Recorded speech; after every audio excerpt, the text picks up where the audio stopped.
एक दिन आका अलैहिस्सलाम ने साअला जिब्रील, जिब्रील से सवाल किया। फरमाया जिब्रील बता, कम उमिरता मिन सीनीन, अदद में बता, अदद में तेरी उम्र कितनी है। उसने आगे से अर्ज किया लस्तु आलम या रसूल अल्लाह। हुजूर इस्लाम से अर्ज किया, हुजूर मैं अदद में नहीं बता सकता, मुझे नहीं पता मेरी उम्र कितनी है। फरमाया चलो अदद में नहीं, अंदाजा ही बता दो। अंदाजा समझते हैं क्या होता है? ये हमारे कोई 4 5 6 बाबे बैठे हुए हैं बुजुर्ग, सबसे बूढ़ा आदमी है ना, उससे पूछ लें आप कब पैदा हुए थे। ये उस तरह नहीं बताएंगे जिस तरह आज के बच्चे बताते हैं। इनके इनके ये इस तरह बताते हैं आज के बच्चे, ये कहेंगे 2 जनवरी रात 1 बजे आलू पालक पके हुए थे उस दिन का, इस तरह बातें करेंगे। इनके वालिदैन लिख देते हैं ना, बाबे नहीं इस तरह कहते। बाबे कहते हैं जो पार्टीशन से कोई लगता है 10 साल बाद, पार्टीशन से कुछ साल पहले, या गंदम काट रहे थे तो पैदा हुए, इस तरह की बात। इसको कहते हैं अंदाजा। तो आप अलैहिस्सलाम ने फरमाया अंदाजा बताओ। अब जिब्रील ने अंदाजा कहा, अर्ज किया हुजूर गैरा अन्ना फिल हिजाब राबे नजमा। अर्ज किया हुजूर चौथे आसमाने हिजाब पर एक सितारा है। तो फरमाया क्या है उस सितारे को? जिब्रील अर्ज करता है हुजूर वो सितारा 70,000 साल बाद एक दफा अपना मुखड़ा दिखाता है, फिर गुरूब हो जाता है, दोबारा नजर आएगा 70,000 साल बाद। तो आपने फरमाया फिर? उसने अर्ज किया हुजूर राई तो हूँ, मैंने देखा हुआ है। फरमाया कितनी मर्तबा? उसने अर्ज किया हुजूर 72,000 मर्तबा। अब मल्टीप्लाई कर लें आप घर जाके। इस पर फिर हुजूर इस्लाम खुश हुए, पहले एप्रिशिएट किया, फरमाया तेरी बड़ी उम्र है, माशाल्लाह कमाल हो गया। खुश करके आका ने फरमाया जिब्रील इस वक्त अगर वो सितारा मैं तुझे दिखा दूं पहचान लोगे? तो जिब्रील चौकन्ना हो गया। अर्ज किया हुजूर जिस शय को मैंने 72,000 मर्तबा देखा है मैं कैसे नहीं पहचानूंगा। फरमाया फिर देख, आका अलैहिस्सलाम ने अमामा मुबारक ऐसे हल्का सा पीछे किया, वो सितारा नूर बन के पेशानी मुस्तफा में चमक रहा था। फरमाया जिब्रील देख, इज्जत तो रब्बी जल्ला जलालो हो, रब की इज्जत की कसम वो सितारा कोई और नहीं था, आना ज़ालिकल कौकब, वो सितारा मैं मोहम्मद ही था।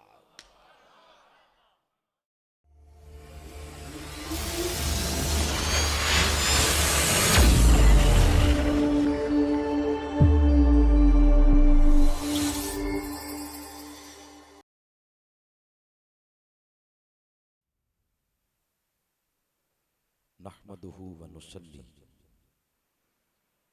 व नुसल्लिमु अला रसूलिहिल करीम, अम्मा बाद, फ़ौज़ बिल्लाहि मिनश शैतानिर रजीम, बिस्मिल्लाहिर रहमानिर रहीम। क़ाल अल्लाहु तआला फ़िल क़ुरानिल हकीम, हुवल्लज़ी युसव्विरुकुम फ़िल अरहामी कैफ़ यशाअ, ला इलाहा इल्ला हुवल अज़ीज़ुल हकीम, सदक़ल्लाहु मौलानल अज़ीम। अल्लाहुम्मा सल्लि अला सय्यिदिना व मौलाना मुहम्मद व अला आलिहि व सहबिहि व बारिक वसल्लिम।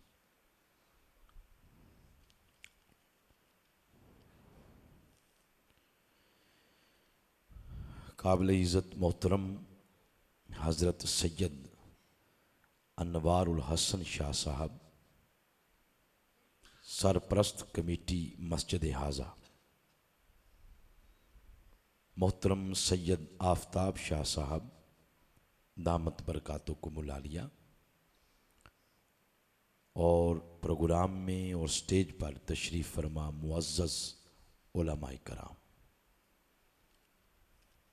कायदीन तहरीक मिनहाजुल कुरान, बिलखुसूस मोहतरम मलक नज़र हुसैन साहब, सदर मिनहाजुल कुरान तहसील चकवाल, और तहरीक मिनहाजुल कुरान UC3 के जुमला कायदीन खान हारून हैदर साहब, सदर यूथ लीग चकवाल, मोहतरम फ़हीम और रहमान साहब, प्रेसिडेंट MSM चकवाल, और जुमला कायदीन तहरीक मिनहाजुल कुरान। बिलखुसूस मेरी लेफ़्ट साइड पर तशरीफ़ फरमा बरादर मुकर्रम मोहम्मद रज़ा ताहिर साहब, जो हाल ही में, बल्कि कल मेरे ख़्याल में, परसों मदीना पाक से दर रसूल की हाज़िरी देकर वापस तशरीफ़ लाए हैं। फिर प्रोग्राम में जुमला तशरीफ़ फरमा मुअज़्ज़ज़ मेहमानान ज़ी वक़ार, बिलखुसूस डॉक्टर अतीक अहमद साहब, ज़िले इंचार्ज 1122, मोहतरम मोहम्मद रिजवान साहब जो सीनियर सहाफ़ी हैं चकवाल के, और उनके साथ राजा तनवीर हैदर साहब और साजिद बलोच साहब। जुमला बुज़ुर्गों, नौजवान साथियों, अज़ीज़ बच्चों और पर्दे में बैठकर सुनने वाली काबिल इज़्ज़त और काबिल तकरीम बहनें, तौफ़ीक़ इलाही से तहरीक मिनहाजुल कुरान UC3 चकवाल के ज़ेरे एहतमाम अज़ीम शान माहाना दरसे इरफानुल कुरान बसिलसिला मीलादुन नबी सल्लल्लाहु अलैहि वसल्लम हम सबको नसीब हुआ है। इस UC के जुमला कायदीन और फोरम्स के कायदीन जिन्होंने मिलकर आज खूबसूरत नशिस्त का इनेकाद किया है, मैं आप सबको मुबारकबाद पेश करता हूँ और दुआ करता हूँ अल्लाह ताला आप सबको इस मिशन मिनहाजुल कुरान के ज़ाहिरी बातनी फयूज़ व बरक़ात से अल्लाह ताला नवाजे और माला माल फरमाए। बहुत वक्त हो चुका है, अब बिला ताख़ीर बग़ैर किसी मज़ीद तमहीद के तिलावत करदा आयत करीमा इस पर गुफ्तगू करते हैं। मैंने शायद एक दफ़ा पहले भी कहा था कि आप स्टेज या इस साइड पे बनाया करें या इधर बनाया करें। मस्जिद की ये चौड़ाई ज़्यादा है, सामने 4 बच्चे बैठा देते हैं आप, ये उबासियाँ मारते रहते हैं और ये सामने क्या नाम है बातें करते रहते हैं, और बाकी सारे आप दाएं बाएं बैठे होते हैं। अब बंदा इधर देखे या इधर देखे, तो अगर आप इस साइड पे बिठाएं तो सारा मजमा ऐसे सामने होगा से, तो आइंदा जैसे वो देखें वो फ्लैक्स लगा हुआ है, तो उधर आप ये टेबल रखते हैं और सामने ऐसे सारे बैठें, तो मेरे लिए फिर बात करना आसान होगा। आइंदा आपने ऐसे ही करना है। या मैंने आपके सामने सूरा आले इमरान की आयत नंबर 6 तिलावत की है। आपको पता है हमारा महाना दर्स इस मस्जिद में हो रहा है, और वो इस्लाही गुफ्तगू होती है 11 महीने, मुख्तलिफ एंगल से, मुख्तलिफ जाविये निगाह से। मगर आज उस तसलसल के अलावा आज बात करेंगे हुजूर अलैहिस्सलाम की ज़ात की मुनासबत से अकीदे पर। आज अकीदे पर गुफ्तगू करेंगे। उसके लिए मैंने सूरा आले इमरान की आयत नंबर 6 तिलावत की है। अब मैं दोबारा पढ़ता हूँ, मेरे साथ मिल के पढ़ें ताकि लफ्ज़ों का नूर भी ज़ुबान के रस्ते दिल में उतरे। बिस्मिल्लाहिर्रहमानिर्रहीम। हुवल्लज़ी युसव्विरुकुम फिल अरहाम कैफ़ा यशा ला इलाहा इल्ला हुवल अज़ीज़ुल हकीम। सदक़ल्लाहु मौलाना अज़ीम।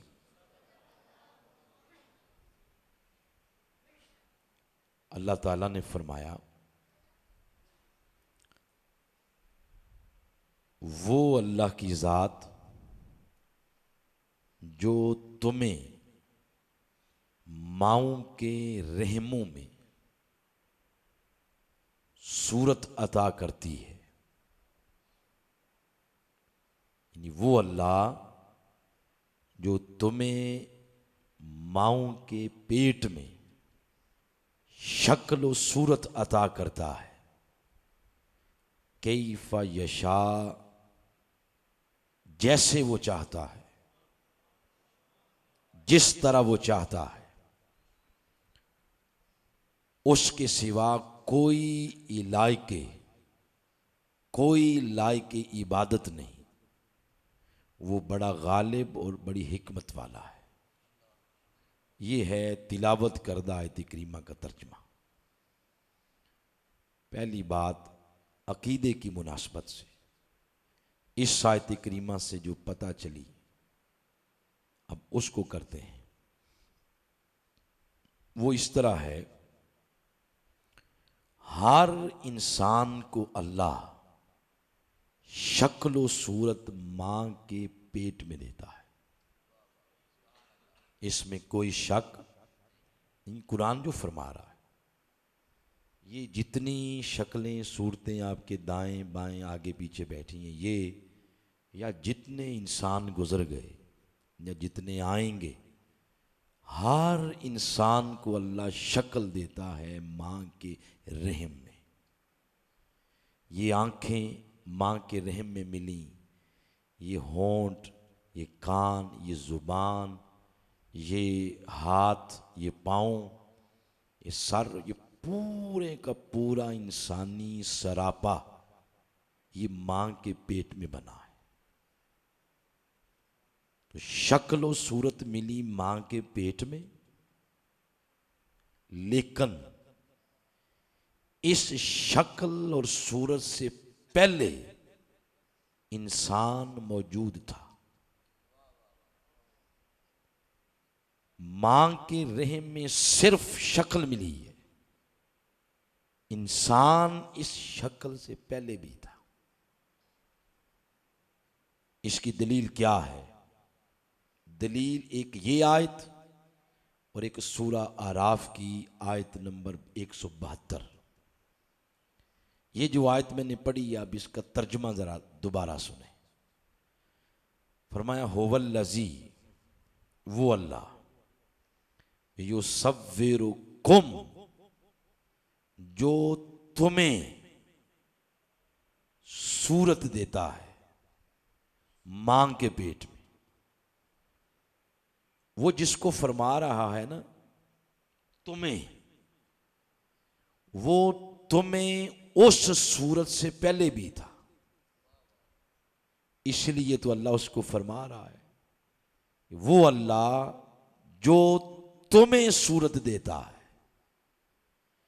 वो जिसको फरमा रहा है ना तुम्हें, वो पहले भी था। कहां था? ये सूरतुल आराफ में फरमाया कि आलम अरवाह में जब उसने कुल इंसानों को इकट्ठा करके ये फरमाया, अलस्तो बे रब्बिकुम, क्या मैं तुम्हारा रब नहीं हूं? हर इंसान की रूह ने उस वक्त अल्लाह की बारगाह में ये जवाब अर्ज किया, कालू बला, हां बारी ताला हमारा रब तू ही है। ये जवाब मैंने दिया हुआ है, आपने दिया हुआ है, जितने इंसान पहले गुजर गए उन्होंने भी दिया हुआ है, जो आएंगे उन्होंने भी दिया हुआ है। इससे ये पता चल गया कि इंसान शक्ल सूरत मिलने से पहले कहाँ रहता था? आलमे, बोलो, अरवाह में। बस पैदाइश से उसको शक्ल मिली है, तो आलमे अरवाह में उसकी शक्ल नहीं थी, मगर इंसान फिर भी था। अल्लाह सवाल कर रहा है, ये जवाब दे रहा है। अब जवाब दिया जाता है जुबान से। क्या ख्याल है, जुबान से दिया जाता है? बोलो। मगर जुबान मिली है युसव्विरुकुम फिल अरहाम, मां के पेट में। ये बगैर जुबान के वहां बोल रहा है।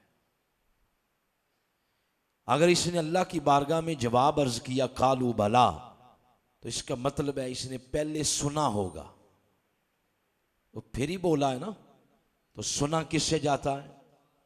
कान से। कान कहां मिले? मां के पेट में। तो बगैर कानों के ये वहां सुन भी रहा है। यकीनन इसने देखा भी होगा, और देखा किससे जाता है? आंख से। आंख कहां मिली?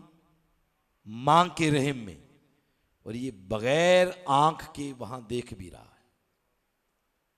कभी आपने ऐसा कोई बंदा देखा है?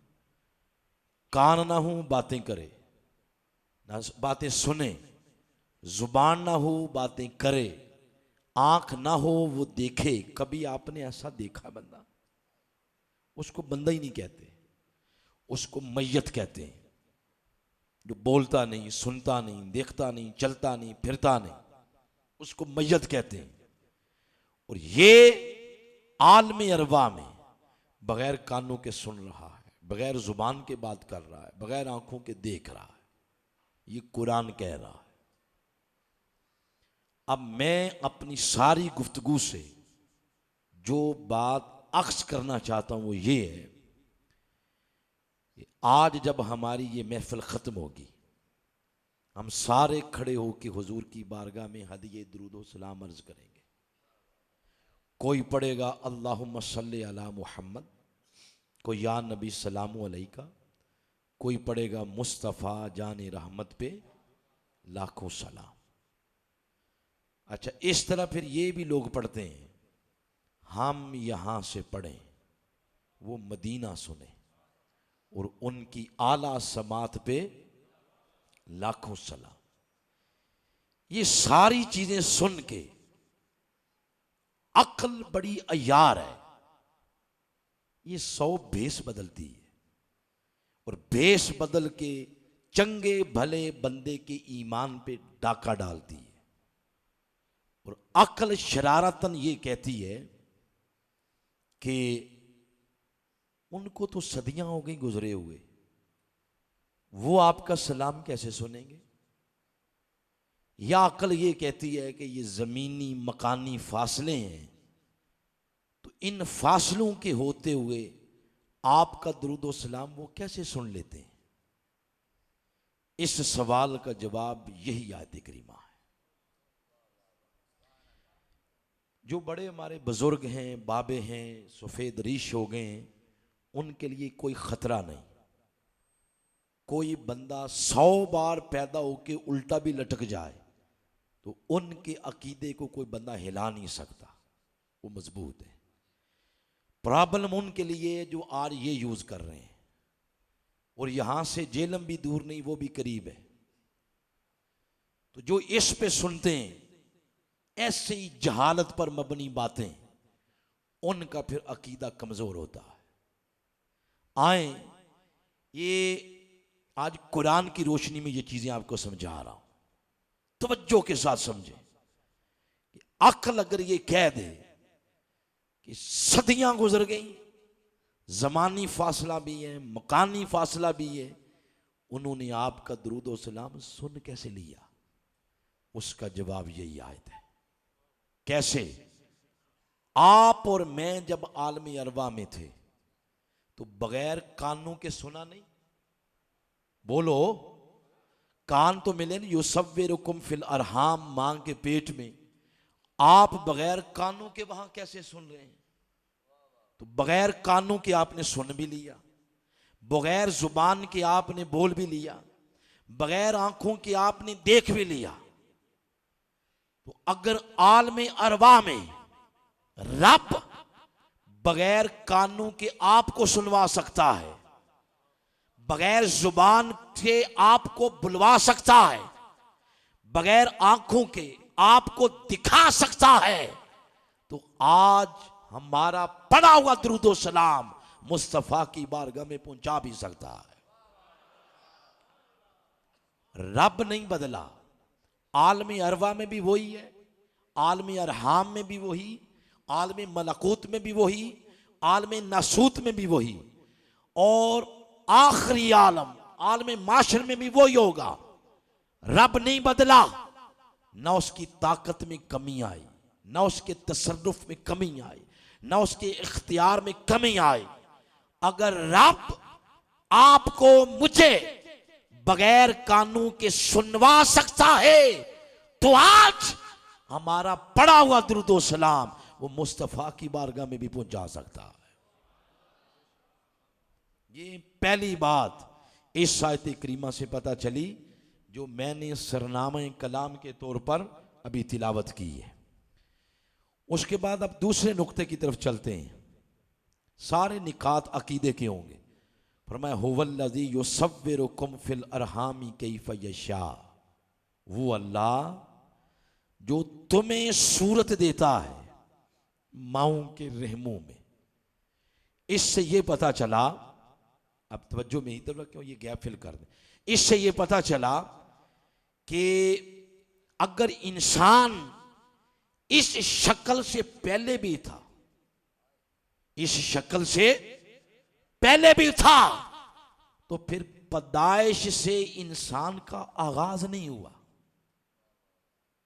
विलादत, पैदाइश, जन्म, इससे इसका आगाज नहीं हुआ।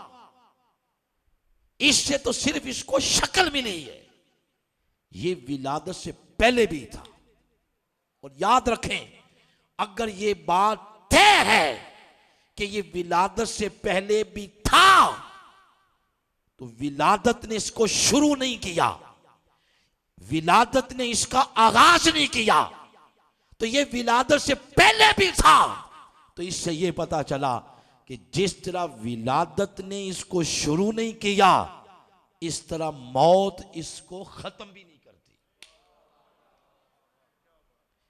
ये जिस तरह विलादत से पहले भी था, इसी तरह मौत के बाद भी रहता है, बस हमें शऊर नहीं। फिर आप यहां एक सवाल पैदा होता है, अगर वाकई ये विलादत से पहले भी था और मौत के बाद भी था, रहता है, ये जो बातें की जाती हैं, मर गए, खत्म हो गए, मिट्टी की ढेरी बन गए, क्या जाते हैं इनके पास लेने के लिए, क्यों दुआएं मांगते हैं, ये किसको पहुंच रही हैं, ये जो इतने कुरान पाक सवाब करके पहुंचाते हैं, ये किसको पहुंच रहे हैं, ये क्या कुछ करते हैं, वो तो खत्म हो गया। तो वाकई अगर ऐसा है कि वो खत्म हो गया है, तो फिर आप जिस दिन कोई बंदा फोत हो तो बिरादरी क्यों इकट्ठी होती है, गुस्ल क्यों देते हैं, कफन क्यों पहनाते हैं, मुश्क अंबर क्यों लगाते हैं, 1000 1500 बंदा जनाजे में क्यों जा रहा है। जिस तरह आपके घरों में मज, कट्टा, वच्छा, गाय, भैंस, बकरी मर गई, ज़िबा नहीं हुई, मर गई, जाएं उठा के जिस तरह बकरी को फेंक आए, 2 बंदे गए और भैंस को खेतों में फेंक आए और ईल कव्वे आए और चील और कव्वे आए और खा के चले गए, तो बिरादरी क्यों इकट्ठी हो रही है, जाएं 2 बंदे जाके इसको फेंक आए ताकि परिंदे इकट्ठे होने इसको खा जाएं। ऐसा होता है? बोलो, हमारा तो फिर भी मजहब इस्लाम है ना। बाकी मजहबों के अंदर भी ऐसा नहीं होता कि मर गया तो जाके खेत में फेंक आए, कोई ना कोई तो उसको आप करते हैं ना। तो ये क्यों कर रहे हैं? इसलिए कि बाबा इंसान है, को मज कट्टा बछा नहीं है। इसकी हकीकत इतनी जल्दी खत्म होने वाली नहीं है। ये बात अपने अंदाज से हफीज जलंधरी ने की थी। सब्जाजार मीनारे पाकिस्तान उनका मिजार है। उन्होंने कहा कि जहां दो कतरे को तरसाया गया हूं, वहीं डूबा हुआ पाया गया हूं। सुपुर्दे खाकी करना था मुझको, तो काहे का लाया गया हूं। वो सवाल कर रहे हैं। इस सवाल का जवाब मैं हदीस तो तुम्हें दूंगा ही, मगर नसीर मिल्लत का अंदाज भी सुन लें। वो कहते हैं ये किसने कहा आपको कि ये मर गया है, ये खत्म हो गया है? ये मरा नहीं है। ये गुस्ल, ये कफन, ये दफन, ये खुशबू, ये जनाजा, ये सब कुछ क्या है? वो फरमाते हैं ये सब कुछ एक तैयारी हो रही है। किस शय की? किसी की मुलाकात की। जब मुलाकात के लिए जाएं तो मुंह उठा के नहीं चले जाते, कोई ना कोई मुंह हाथ धो के जाते हैं। और अगर मुलाकात किसी मिनिस्टर से करनी हो, फिर 3 पीस सूट भी पहनते हैं। और किसी वजीर आजम से मिलना हो, फिर तो मुलाकात की तैयारियां और बढ़ जाती हैं। और अगर मिलना ही उससे हो जो वजह तख्लीक के कायनात हो, फिर अकेला नहीं जाता, 1000 1500 बंदा इकट्ठा होके उसको प्रोटोकॉल के साथ मुलाकात के लिए भेजता है। फिर कब्र की पहली शाम उसकी मुलाकात अपने महबूब नबी मोहम्मद से होती है। इसलिए फरमाया नजर बाल में पाकीज़गी पड़े उन पर मुसाफिराने लाहद, इसलिए नहा के चले। अब हदीस इस पे सुने। बुखारी शरीफ की 12 मकामात पे यह हदीस आई है कि कब्र में सवाल होता है, मन रब्बों का, माँ दीनों का, माँ कुंत तकूल फी हक के हाजर रजुल मोहम्मद।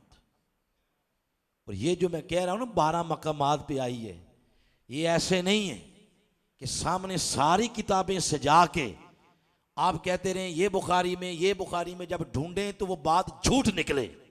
पता चले कि इसने सिर्फ व्यूअरशिप और फॉलोअर की इजाफे की उस चक्कर में आके ये झूठ बोला। ये झूठ नहीं, सच है कि ये हदीस 12 मकामात पे आई है कि कब्र में बंदे से सवाल होता है। अब वो जवाब देता है, बताएं अगर बिल्कुल ये खत्म हो गया, तो मर गया, खत्म हो गया, मिट्टी की ढेरी बन गया, तो ये किसको जवाब दे रहा है? वो तो बोल रहा है, वो तो कहता है मेरा रब अल्लाह है, मेरा दीन इस्लाम है। जब इस हस्ती के बारे में पूछा जाता है तो बताता है। बल्कि आका अलैहिस्सलाम ने यह फरमाया, कब्र में तुम रख के पीछे हटते हो, तुम्हारे कदमों की आहट भी सुनता है। यह उसकी जिंदगी है। वो मरा नहीं है, वो मुलाकात कर रहा है, वो जवाब दे रहा है, वो आपके आने जाने को तक रहा है। तो पता यह चला, जिस तरह विलादत ने इंसान का आगाज नहीं किया, इसी तरह मौत इंसान को खत्म भी नहीं करती। ये विलादत से पहले भी था और मौत के बाद भी रहता है। ये दूसरा नुक्ता इस आयत करीमा से पता चला है। तीसरा नुक्ता वो भी इसी आयत करीमा से, हुवल्लज़ी युसव्विरुकुम फिल अरहामी कैफ़ यशा। वो अल्लाह जो तुम्हें सूरत देता है माओं के रहमों में। तीसरी बात ये पता चली कि ये मुसल्लम कायदा है कि अल्लाह हर इंसान को शक्ल देता है मां के रहम में। मगर हैरान कुन बात यह है, जब आप पढ़ेंगे सूरा बकरा की आयत नंबर 29 से आगे पूरा रुकू, सूरा आराफ की आयत नंबर 11 और आगे पूरा रुकू, सूरा हिज्र की आयत नंबर 31, 32, 33 पूरा रुकू, सूरा कहफ की आयत नंबर 50 से आगे पूरा रुकू, सूरा बनी इसराइल की आयत नंबर 61, 62, 63 से आगे पूरा रुकू, और सूरह साद का आखिरी यानी 71 नंबर आयत से आखिरी रुकू पढ़े तो आप शशदर रह जाएंगे ये बात पढ़ के कि एक बंदा कायनात में ऐसा भी है जो मां के रहम में गया ही नहीं, मां के पेट में गया ही नहीं। अब ये 6 मकामात हैं जिन पर ये लिखा हुआ है। जब ये बात पता चली तो इंसान परेशान हो गया और बेशुमार सवालात सामने खड़े हो गए। उसको फिर शक्ल किसने दी, कैसे दी, किससे दी, कहां दी, ये सब सवालात सामने खड़े हो गए। इनका जवाब इसी सूरह साद के आखिरी रुकू। अब ये एक मकाम या मुंतखब कर लेते हैं यहां से, बाकी 5 मकामात अब घर जाके पढ़ लें आप। यहां से बात शुरू की इन सब सवालों का जवाब देने के लिए। अब बात यहां से शुरू की, फरमाए इज़ काला रब्बुका लिल मलाइका इन्नी खालिकुम बशरम मिन तीन। फरमाया मेरे हबीब, ये जुमला सुने आप, ऐ मेरे हबीब आप वो वक्त याद कीजिए जब आपके रब ने मलाइका से ये फरमाया कि मैं मट्टी से क्या बनाने लगा हूं, आदम बशर बनाने लगा हूं। ये हुजूर को याद करवाया जा रहा है। मैं अगर आपको याद करवाऊं कि आप याद करें, पिछले साल ने इसी मस्जिद में मीलाद के महीने में सूरह कौसर पर खिताब किया था, तो मैं इसलिए आपको याद करवाऊंगा कि आप भी उसमें मौजूद थे। तो याद तब करवाया जाता है। आदम के बनने की बात अल्लाह ताला याद करवा रहा है अपने महबूब मोहम्मद को। हबीब याद करो, और जिस लफ्ज से याद करवा रहा है वो है इज। बोलो जरा, इज। ये जो इज है ये मुखफ्फफ है, अल्फाबेट जिसे आप कहते हैं। आप रियाजी में लिखते हैं एक्स की ताकत 2, वाई की ताकत 2। अब 2 के स्पेलिंग है TWO 2। क्या ये आप स्पेलिंग लिखते हैं या वो अल्फाबेट वाला लिखते हैं? यही लिखते हैं ना आप, ये 2 लिखते हैं, ये मुखफ्फफ है। ये जो इज है, इज काला, इज भी मुखफ्फफ है। ये असल में था उज कोर। इसका माना है याद करें। इस कलमे को कहते हैं कलमे तज़कीर। बोलो क्या कहते हैं? कलमे तज़कीर। और तज़कीर का माना याद करना, याद कराना। और ये कायदा है हमेशा याद बाद में कराया जाता है, पहले पढ़ाया जाता है। कभी ऐसा नहीं होता कि क्लासरूम में टीचर पढ़ाए कोई ना और बच्चों को कहे कि किताबें खोल ले याद करो। अगर वो कह भी दे याद करो याद करो याद करो, तो कोई बच्चा उठ के कह देगा कि सर आप हमें पढ़ाएंगे तो याद करेंगे ना। तो पहले होता है पढ़ाना, बाद में होता है याद करवाना। पढ़ाने को कहते हैं तालीम, याद करवाने को कहते हैं तज़कीर। ये जो आयत मैंने पढ़ी है इसमें तालीम नहीं है, इसमें सिर्फ तज़कीर है। अल्लाह अपने हबीब को याद करवा रहा है। इसका मतलब है पढ़ाने वाला मामला पहले गुजर चुका है, अल्लाह याद करवा रहा है। ए हबीब याद करो, जब आपके रब ने मलाइका से यह कहा था। इससे पता यह चला आदम जब बन रहे थे, कायनात जब बन रही थी, ये सारा प्रोसेस मुस्तफा की आंखों के सामने हुआ है।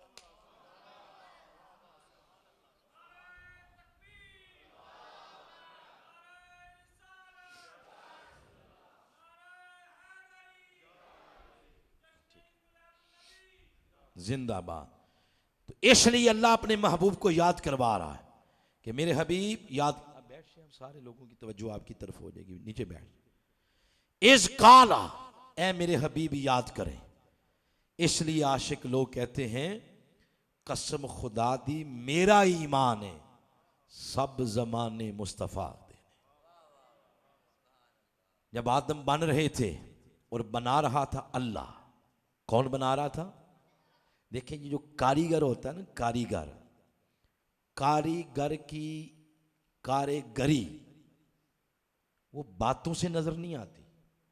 वो जितना मर्जी कहता रहे मैं फन्ने हाँ कारीगर हूं, पता तभी चलेगा ना जब कोई बना के प्रोडक्ट सामने लाएगा कि ये कितना बड़ा कारीगर है। तो अब कारीगर खुदा है, यानी अल्लाह ताला बना रहा है और बना रहा है आदम को। जो जो अल्लाह बनाता गया आदम निखरता गया। और जिस वक्त फरमाया फ़इज़ा सव्वैतुहू, जब अल्लाह ताला ने उसके जाहिर को बना लिया, दुरुस्त कर लिया, तो इतना हसीन आदम बना कि रवायात में आता है कि फरिश्तों ने अर्ज किया बारी ताला दिल करता है इसके आगे झुक जा। तो फरमाया नहीं अभी नहीं। क्यों मौला? तेरी कारीगरी का रंग तो इस पे चढ़ गया है, अब झुकने दे।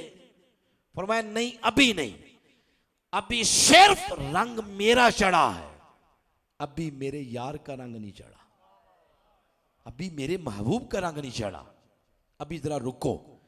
अब्दुल्ला इब्न मसूद फरमाते हैं जब अल्लाह ने फरमाया वनफ़ख़्तु फ़ीहि मिन रूही, रूह को फरमाया इसके अंदर चली जाओ, तो अब्दुल्ला इब्न मसूद फरमाते हैं रूह कुछ ही लम्हात बाद बाहर आ गई। अल्लाह ताला ने पूछा रूह मोहम्मद, ए रूह आदम, तेरा तो अभी टाइम ही नहीं था बाहर आने का, तू इतनी जल्दी क्यों आ गई है? तो रूह आगे से अर्ज करती है बारी ताला, ये जिधर तूने मुझे भेजा है ना, इसके अंदर सवाए अंधेरों के कुछ भी नहीं है। अंधेरे, तारीकियां, जुल्मतें, तो अंदर तो डर लगता है। तो मौला पहले इसके अंदर का अंधेरा तो दूर कर, इसके मन के अंदर उजाला तो कर। फरमाया ए रूह आदम, अब रुक, सबसे पहले इसके अंदर का अंधेरा दूर करते हैं। तो अल्लाह ने फिर क्या किया? नूर मुस्तफ़ा अमानतन आदम की पेशानी में रख दिया। सारा कालिब आदम अलैहिस्सलाम का चमक उठा, किससे? नूर मुस्तफ़ा से। अब आप याद रखें, जहां भी आप रोशनियां देखें, और रोशनियों का कंसेप्ट आपका जो भी है, आप जिसको भी रोशनी समझते हैं, जहां भी आप देखें रोशनी, सवेरा, चांदनी, रौनक, खूबसूरती, ठंडक, राहत, नूर, जहां भी देखें ये सदका है नूर मुस्तफ़ा का। यही वजह है जब फरमाया अला बिज़िक्रिल्लाहि तत्मइन्नुल कुलूब, दिलों का इत्मीनान अल्लाह के जिक्र से है। तो अब्दुल्ला इब्न अब्बास फरमाते हैं मुझसे किसी ने पूछा कि वो अल्लाह का जिक्र क्या है, कौन सा है अल्लाह का जिक्र जिससे दिलों को सुकून मिलेगा?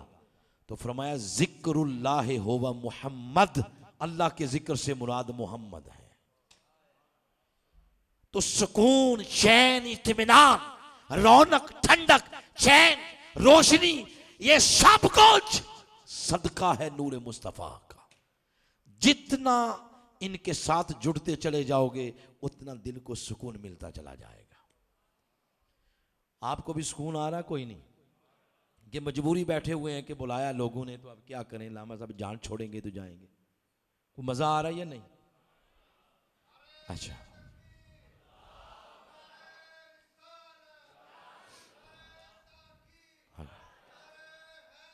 या शुक्रिया, बहुत शुक्रिया। उसके बाद अल्लाह ने फरमाया फ़क़ऊ लहू साजिदीन, फरमाया फरिश्तों अब महबूब का रंग चढ़ गया है, अब सजदा करो। फसजदल मलाइका, कुल मलाइका, आगे लफ्ज़ कुल्लुहुम, सारे मलाइका, अजमाउन बिल इज्मा, वो आदम को सजदा करने में झुक गए। इल्ला इबलीस, सिवाय शैतान के, इबलीस के। अब ये इल्ला के साथ एक की इस्तिस्ना कर दी, यानी एक को वखरा कर दिया। और ये इस्तिस्ना मुनकते है, मुत्तसिल नहीं। मुनकते का माना ये है कि इबलीस ये फरिश्तों की जिन्स में से नहीं था। तो अगर ये फरिश्तों की जिन्स में नहीं था तो ये कौन था? सूरतुल कहफ की आयत नंबर 50 में फरमाया काना मिनल जिन्न, ये जिन्नों में से था। अगर ये जिन्नों में से था तो वहां क्या कर रहा है? वो एरिया तो जिन्नों का नहीं है, वो तो मलाइका का है, आलम मलकूत का है। तो अब जब आप रवायात पढ़ेंगे तो मिलेगा कि इसने जमीन पर इतनी इबादत की कि अल्लाह को इसकी इबादत पसंद आई। अल्लाह ताला ने इसको प्रमोट किया और आलम मलकूत में बुला लिया। वहां गया, इसने वहां भी कोई कमी नहीं छोड़ी, इबादत करता रहा। अल्लाह ने मजीद प्रमोट किया तो पकड़ के फरिश्तों का उस्ताज बना दिया। ये फरिश्तों का क्या था? बोले उस्ताज। उसी दौरान फिर आदम अलैहिस्सलाम बन गए। तो अल्लाह ताला ने जो हुक्म फरिश्तों को दिया वही हुक्म फरिश्तों के उस्ताज को भी दे दिया कि भाई ये भी सजदा करेंगे, तू भी सजदा कर। मगर वो सारे झुक गए सजदे में। इसने क्या किया? इस्तकबरा, ये तकब्बुर के साथ खड़ा रहा, इसने नहीं किया। रवायात में आता है जब फरिश्तों ने सजदे से सर उठाया, उनकी पहली नजर जब इस इब्लीस पे पड़ी कि ये खड़ा है, तो उसकी शक्ल ही सारी बिगड़ चुकी थी, डरावनी शक्ल बन गई। तो फरिश्तों ने फिर डरते डरते अपनी तरफ देखा कि हमारे साथ कुछ ऐसा तो नहीं हुआ। तो जब अपनी तरफ देखा तो इनकी शक्ल सही थी। तो इन्हें फौरन का शुक्र है मौला, फौरन सजदे में झुक गए। तो कितने सजदे हो गए? 2। पहला सजदा उसके हुक्म का है और दूसरा सजदा इस शुक्राने का है कि शुक्र है हमारी शक्ल और सूरत सही है। ये दोनों सजदे कयामत तक के लिए हर नमाज और हर नमाज की हर रकत में एक नहीं बल्कि दोनों सजदे अल्लाह पाक ने फर्ज कर दिए। पहला सजदा इस हुक्म का है, पहला सजदा इस बजावरी का कि अल्लाह ने हुक्म दिया है, और दूसरा सजदा इस शुक्राने का कि मौला तूने हमें इंसान बनाया है। और कई बादशाह तबीयतें ऐसी हैं जो सजदा करती कोई नहीं, नमाज ही नहीं पढ़ते। इस मजलिस में कई बंदे ऐसे होंगे जिन्होंने आज दिन की एक नमाज भी नहीं पढ़ी होगी। ये अभी मैं पंजाइन से आ रहा हूं, मगरिब की नमाज हम बाहर बरामदे में पढ़ रहे हैं, वो मूवी बनाने वाले 2 आगे बैठे हुए हैं, आगे पीछे इमाम साहब जमात करा रहे हैं, वो आगे बैठे हुए हैं। मैंने नमाज के बाद जाकर कहा, अल्लाह के बंदो बाहर जमात हो रही है, तुम अंदर कौन सा दुनिया का कारोबार जो तुम्हारा रुक जाएगा, उठ के बाहर नमाज ही पढ़ लो, कान पे जू नहीं रेंगी। उन्हें तुसी नमाज पढ़ना आए हो, असी मूवी बनाना आए। यानी ये मतलब है, मैं इस भाईजान की बात नहीं कर रहा, मैं उधर की बात कर रहा हूं। बात करने का मकसद ये है कि अल्लाह का शुक्र अदा करें कि आप नमाज भी नहीं पढ़ते, मगर जब सुबह उठते हैं तो आपकी शक्ल और सूरत सही रहती है।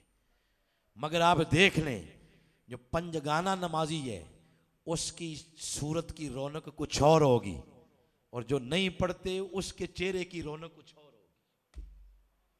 ये करीमों से हुस्न नहीं आता, ये रब की बारगाह में झुकने से आता है।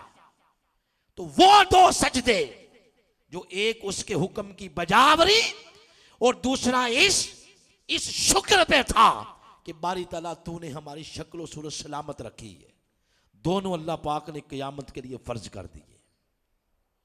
अब जब इब्लीस ने तकब्बुर किया तो आगे एक ऑर्डिनेंस जारी किया, फरमाया काना मिनल काफिरीन, वो काफिरों में से हो गया।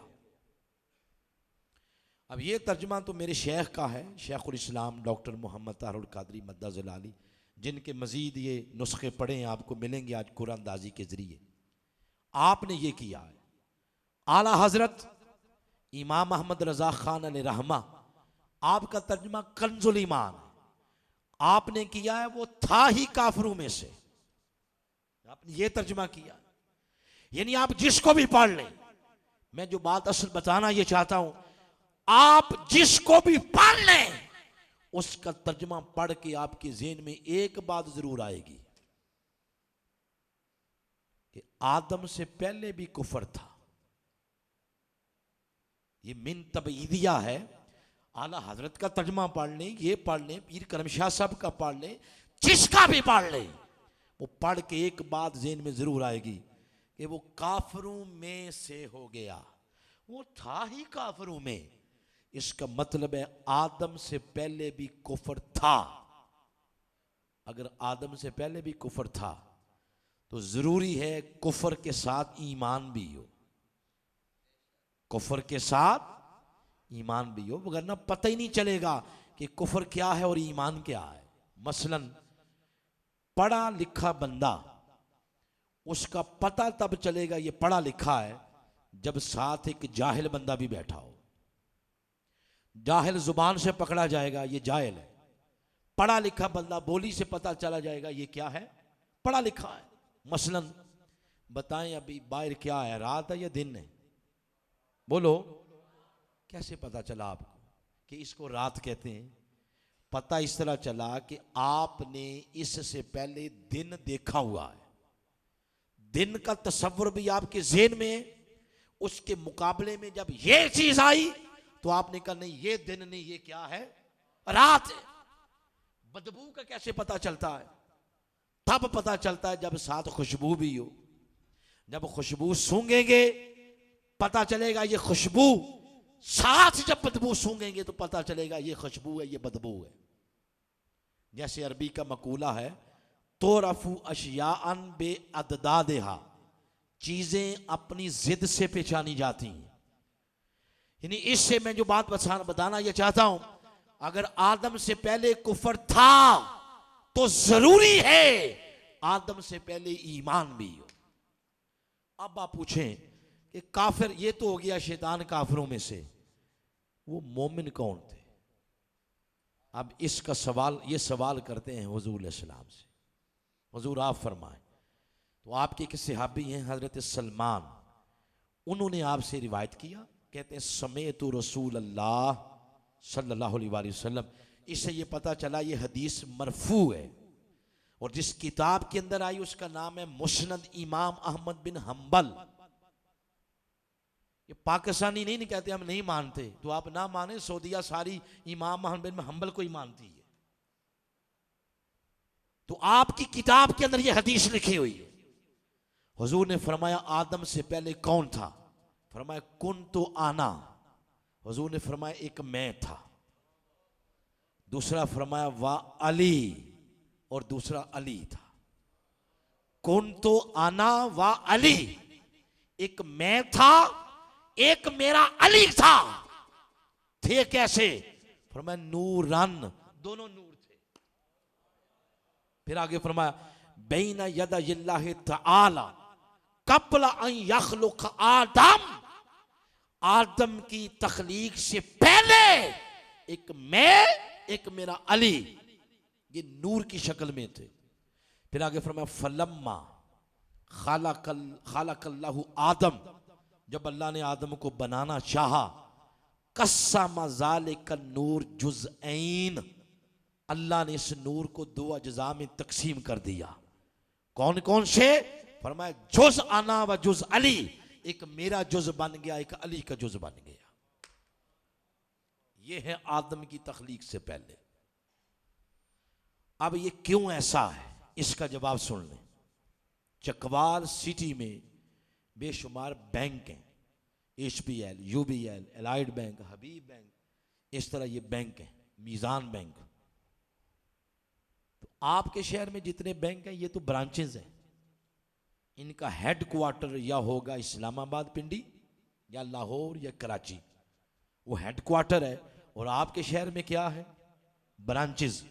ब्रांचेस को कहते हैं फरा और हेडक्वार्टर को कहते हैं असल। हमेशा असल पहले होती है और फरा बाद में होती है। मां और बाप ये असल है और औलाद फरा है, इसलिए असल पहले और फरा बाद में। जड़ असल है, तना उसकी फरा है, इसलिए जड़ पहले और तना बाद में। इसी तरह मेरे मुस्तफा असल है, अल्लाह ने पहले रखा इसलिए कि सब नबियों को मुस्तफा के नूर से बनाना था, इसलिए पहले रखा। इसी तरह नूरे अली ये असल है और पहले इसलिए रखा कि सब वलियों को अली के नूर से पैदा करना था। और ये बात मैंने नहीं की, ये बात किसी और ने की है। वो हमारे बड़े हैं, वो हमारे बड़े हैं। उनका नाम है काजी सनाउल्लाह पानीपत्ती। तफसीर का नाम है मजहरी। सूरा है आले इमरान, आयत है कुंतुम खैरा उम्मा। इस आयत की तफसीर में काजी साहब लिखते हैं कि नबूवत जिस नबी की थी मगर उसमें फैज विलायत का वो मौला अली का था। एक काजी सनाउल्लाह पानीपत्ती ने लिखा है। ये है वो ईमान जो इस कुफर से पहले था। हुजूर थे और मौला अली थे। अब इस हदीस से तीन बातें पता चली हैं। एक, इन दोनों का आदम से पहले होना।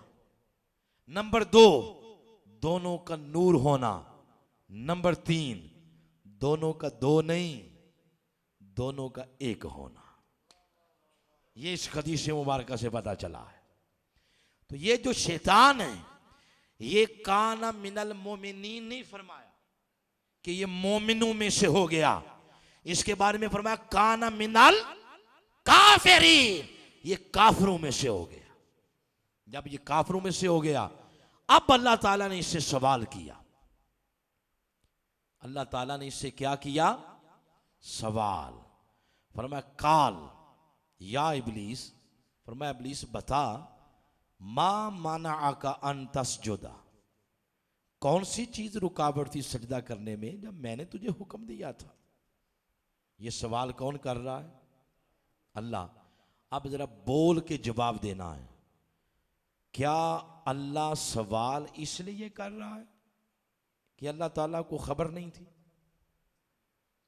दो तीन ही बंदे बोले आपकी तौहीद को नहीं पकी, तो बताएं ना फिर अल्लाह सवाल क्यों कर रहा है? कि अल्लाह को पता नहीं है कि इसने सजदा नहीं किया? पता तो है। तो सवाल करने का मतलब ये नहीं होता कि सवाल करने वाले को पता नहीं है। बसा औकात किसी और की खिड़कियां भी खोलनी होती हैं। अब इस तरह की बातें हदीस में भी मिलती हैं। मसलन हुजूर पूछा करते थे सहाबा इकराम से, कहां से आए हो, कहां जा रहे हो, क्या खाया है, क्या पिया है। ये हुजूर इस्लाम पूछा करते थे। सतही इल्म वाला बंदा जब इन हदीसों को पढ़ता है तो अपनी जहालत की वजह से ये नतीजा निकालता है। कहता है देख लो, इस हदीस में भी लिखा है कि हुजूर पूछ रहे हैं कहां से आ रहे हो, कहां जा रहे हो, क्या खाया, क्या पिया, किसके बेटे हो। वो पूछ रहे हैं तो इससे पता ये चला कि उनको कोई इल्म नहीं है और तुम इल्म गैब साबित करते रहते हो। ये सत्य ही इल्म वाला बंदा ये नतीजा निकालता है। तो आप ईमान से बताएं, अगर वाकई सवाल करने का यही मतलब होता है तो इस सवाल का, इस फतवे का रुख जरा अल्लाह की तरफ भी कर दें। वो भी पूछ रहा है। तो सवाल करने का मतलब ये नहीं होता, बसा औकात किसी और को सुनाना मकसूद होता है। तो अल्लाह सवाल कर रहा है, बता तूने सजदा क्यों नहीं किया। अब वो आगे से जवाब दे रहा। वो कहता है बारी ताला, सजदा इसलिए नहीं किया, काला अना खैरुम मिन्हु, मैं इससे बेहतर हूं। यानी किससे बेहतर हूं? आदम से बेहतर हूं। तो अब अल्लाह पाक ने उसको धुतकारा नहीं, अभी आगे फरमाया ये बता तेरे पास दलील क्या है, ये तुझे कैसे पता चल गया नादान कि तू इससे बेहतर है? तेरे ज़हन में क्या बात आई है, बता तो सही। अंदर की बात जुबान पे ला, तेरे अंदर क्या है, तेरे यहां फिल्म क्या चल रही है, उसको जरा जुबान पे ला और ये सुने।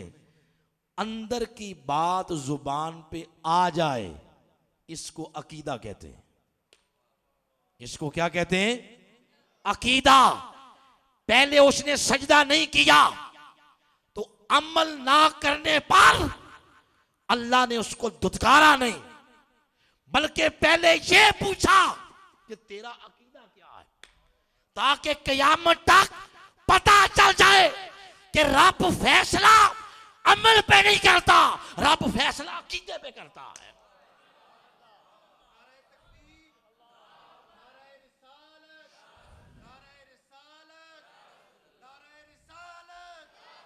फरमाया अकीदा बता, तेरा अकीदा क्या है, ये तूने किया क्यों ऐसा कि तूने तकब्बुर किया है। अंदर की बात जरा जुबान पे ला, ताकि कयामत तक लोग सुनते चले जाएं। अब ये बात हदीस में नहीं आई, मैं कुरान पढ़ के सुना रहा हूं। हदीस में आती तो यार लोगों के पास एक सोखा तरीका है, जिस हदीस में आका की शान बयान हो, कहते हैं ये ज़ईफ है, हम मानते ही नहीं है। उसने कहा ना ना, आज सवाल करूंगा मैं, जवाब देगा इब्लीस, और ये सवाल और जवाब आएगा कुरान में, ताकि कयामत तक पढ़ते जाओ और बद अकीदगी की जड़ काटते चले जाओ। और मैं बता तूने सजदा क्यों नहीं किया, वो बता रहा है। और उसने कहा कि मैं इससे बेहतर हूं। फरमाया दलील तेरे पास क्या है? उसने अब दलील दी। अर्ज करता खलकतनी मिन नार, मौला दलील ये है कि मैं आग से पैदा हुआ हूं, और आग के शोलों का काम है कि वो ऊपर उठते हैं, बुलंद होते हैं। तो मैं बुलंद होने वाली शय से बना हूं, तो मैं बुलंद हो गया। वह खलकतहू मिन तीन, और इसको बनाया मट्टी से। मट्टी को आप ऊपर फेंकेंगे भी तो फिर वो फिर भी नीचे ही आएगी, तो मट्टी पस्त होती है। तो ये पस्त होने वाली शय से बना है, तो लिहाजा ये पस्त हो गया और मैं ऊंचा हो गया। तो कुदरत ने आगे से जवाब दिया, नादान, तुझे फिर समझ ही नहीं कि मेरी बारगाह में पस्त कैसे होते हैं और मेरी बारगाह में बुलंद कैसे होते हैं। फरमाया यहां का ये उसूल ही नहीं है, ये उसूल ही नहीं। मौला तेरी बारगाह का उसूल क्या है? फरमाया हाँ, मेरी बारगाह में जो जितना अकड़ेगा उसको उतना काट दिया जाएगा, और जो जितना झुकेगा उसको उतना उठा दिया जाएगा। फरमाया यहां का उसूल ये है, बुलंद होना चाहते हो तो पहले झुको, जो झुकेगा उसको उठा दिया जाएगा, यानी बुलंद कर दिया जाएगा। तो अब जो अगली बात अर्ज कर रहा हूं, ये जो उसने दलील दी कि मैं आग से बना हूं, ये मिट्टी से बना है, ये झूठ बोला था उसने जी, सच बोला उसने। सूरह रहमान में अल्लाह ने जब खुद फरमाया खालकल जान्ना मिन मारिजिम मिन नार, कि जिन्नों को कैसे किससे बनाया है? आग से। और कुरान के कोई 60 मकामात पे फरमाया कि आदम को मिट्टी से बनाया। कहीं मिट्टी का नाम तीन, कहीं तीन लाजब, कहीं तुराब, कहीं सलसालिन हमन मसनून, कहीं सलसालिन कल फ़खार, कहीं मिट्टी का नाम सुलाला है। वो खुद फरमा रहा है कि आदम को मिट्टी से बनाया। तो जो बात अल्लाह ने खुद कही वही बात शैतान कर रहा है। तो सच बोलने पर इतनी बड़ी सजा कि धुतकार ही दिया उसे। सच बोलने पर, बोला सच है उसने। हमारे यहां तो सच बोलने पे अप्रिशिएट किया जाता है ना। हमें ये अब जिस गुफ्तगू के महले में मैं दाखिल हुआ हूं ना, ये क्लाइमैक्स है, ये समझ आ गई और मैं समझूंगा कि मेरा आना पूरा हो गया। यहाँ हमारे यहाँ तो जो बंदा ज़्यादा अपने आप को शो करे ना, मैं बड़ा अच्छा हूँ, वो कहता है जी हाँ जी मैं तो बोलता सच, तो मैं तो अपने अब्बे अगे भी बोल जाना, उससे बड़ा बेअदबी कोई नहीं है। इसने भी यही किया था, बोला सच था मगर बोल बैठा की बेअदबी में। किसकी बेअदबी में? नबी की बेअदबी में बोल बैठा है। अब आप सुन लें, और बड़े सच भी हैं कुरान में, और लोग आज वो सच पढ़ पढ़ के ऐसे बताते हैं लोगों को, ये लिखा ये लिखा ये लिखा, और आप क्या कहते हैं? वो सच कौन से हैं? वो सच ये है कि किसी मकाम पे कुरान में ये लिखा हुआ है कि हुजूर अल्लाह की बारगाह में अर्ज करते हैं, मौला मैं किसी शय का इल्म नहीं रखता, हर शय का इल्म तेरे पास है। ये कुरान में लिखा हुआ है। किसी जगह हुजूर इस्लाम ये अर्ज कर रहे हैं और कुरान में लिखा है कि मौला मैं अपने नफे नुकसान का भी मालिक नहीं हूं, हर शय का मालिक तू ही है। किसी जगह हुजूर यूं अर्ज करते हैं, मालिक मैं कुछ भी नहीं, तू ही तू है। अब ये कुरान के मकामात पढ़ के व्यूवरशिप के चक्कर में ये नतीजा अखज किया जाता है, ये तो कुरान में लिखा हुआ है। वो खुद फरमा रहे हैं मैं कोई शय नहीं जानता, तुम इल्म गैब साबित करते रहते हो। वो फरमा रहे हैं कि मैं किसी शय का मालिक नहीं, तुम कहते हो कि जन्नती मुस्तफ़ा ने देनी है। इस तरह बातें करके अपने फॉलोअर को खुद भी डूबे हैं सनम, तुझे भी ले डूबेंगे। अब आप पूछें ये क्या है? अब आपको बताता हूं ये क्या है। ये इस तरह की जितने मकाम कुरान के आपको मिलेंगे, कहीं हुजूर अर्ज करते हैं मालिक तू ही तू है, मैं कुछ नहीं। कहीं अर्ज करते हैं मालिक हर शय का इल्म तेरे पास है, मेरे पास नहीं। कहीं ये अर्ज करते हैं कि मैं अपने नफे नुकसान का मालिक नहीं, हर शय का मालिक तू है। ये हुजूर का मकाम बंदगी है। बोलो हुजूर का मकाम बंदगी है। और जब बंदा, और मेरे आका इस्लाम की एक शान है अब्दुहू, हुजूर अल्लाह के क्या है? अब्द, बंदे। जब मेरे आका मकाम में बंदगी पे खड़े होते हैं, उसकी बंदगी का हक है कि कमाल आजिजी इनकिसारी से अर्ज करें कि मौला हर शय का इल्म तेरे ही पास है, हर शय का मालिक तू ही है, मैं नहीं मालिक। ये हुजूर का मकाम बंदगी है। इन आयात को पढ़ के अकीदा मुतय्यन नहीं करते, इन आयात को पढ़ के अपने अंदर के इंसान की नोक पलक करते हैं, अपना अखलाक संवारते हैं, अपनी सीरत संवारते हैं, ताकि बंदे को, उम्मती को सबक मिले कि जब अल्लाह की बारगाह में खड़े होना है तो इतना आजिज बनना है, कितनी आजिजी का इजहार करना है। इन आयतों से अकीदा नहीं मुतय्यन करते।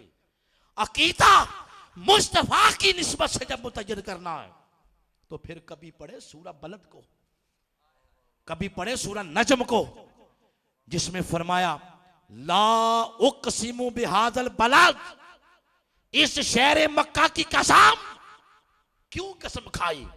फरमाया सोनिया सिर्फ इस वजह से, व अंत हिल्लुम बिहाज़ल बलद, आपके कदम इस शहर में लगे हैं। सूरह नजम को कभी पढ़े, अल्लाह फरमाता है वमा रमैता इज़ रमैता, ऐ मेरे हबीब जब आप वो कंकरियां मार रहे थे आपने तो नहीं मारी, महबूब मैंने मारी है। कहीं फरमाता जिसने मुस्तफा की इताअत की उसने अल्लाह की इताअत की। कहीं वो ये फरमाता है कि इन कुंतुम तुहिब्बून अल्लाह, ऐ लोगों अगर चाहते हो कि मैं तुम्हें अपना महबूब बना लूं, फत्तबिऊनी, मेरे महबूब के कदमों के निशानों को किबला काबा बनाओ। जब आपने अकीदा मुतय्यन करना है तो फिर ये आयात पढ़नी है, और वो आयात वो तो बंदे को सिखा रही है कि अल्लाह की बारगाह का अदब क्या है, कितनी आजिजी के साथ अल्लाह की बारगाह में आपने अपनी ज़ात की नफ़ी करनी है। जैसे फरमाया हज़रत सखी सुल्तान बाहू रहमा ने, नफ़ी इस बात दा पानी मिले। तो पहले नफ़ी होती है, बाद में इस बात होता है। मेरे आका अलैहिस्सलाम, ये जितनी जितने मकामात कुरान में आपको मिलेंगे ये हैं सच, मगर जिसने कोशिश की इन सारी आयात को उठाकर तर्जमे करके तो हुजूर इस्लाम के मकाम व मर्तबा और शान में डंडी मारने की, उसने अपने पांव पे कुल्हाड़ी मारी है। उनका कुछ नहीं जाएगा, उनका मिट गए मिट जाएंगे। आधा तेरे ना कभी मिटा है ना मिटेगा कभी चर्चा तेरा। इसलिए अकीदा मुतयन करो तो हुजूर की शान महबूबियत वाली आयात पढ़ो, मत कभी इस चक्कर में फंसो। ये यूट्यूब चैनल बना रखे हैं, उसकी व्यूवरशिप के चक्कर होते हैं, और जिसने चैनल बनाया हुआ है उसकी मर्जी होती है कि सुबह शाम ऐसे धमाके करता रहूं, मैं चिट्टे को काला काले को चिट्टा कहता रहूं, ताकि सुनने वाले मुझे ही सुने, मुझे ही पढ़ें, वाह वाह करें। वो क्या वाह वाह करवाएगा, वो खुद भी डूबा है, तुम्हें मिले डूबेगा।